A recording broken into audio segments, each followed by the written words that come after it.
I had my 3 boys 100% of the time during that time. So that was, I had one starting prep.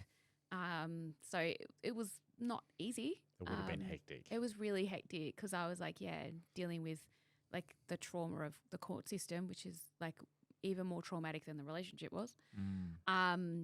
And then, trying to deal with being a single mom and so it wasn't easy. And then I was studying as well. So so I was kind of, because I had to make a life for myself by myself. So, yeah. You were like, regardless of what I'm going through, I'm just going to pick something else up and learn that. I think I had to balance. There's that Libra energy.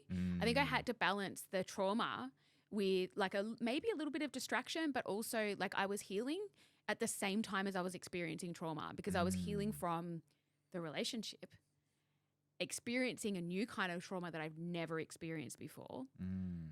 And so I was like, I think that was balancing the scales a little bit. So that, like, my studying was definitely part of my healing journey, like 100%.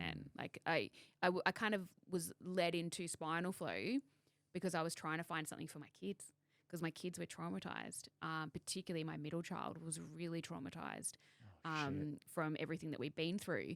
And he was only 3 and nobody could help me because he was so young. They were like, oh, he's too young for talk therapy. And I'm like, well, he needs help. Like he I couldn't leave the house without him. Like, he was glued to me. His separation anxiety was insane.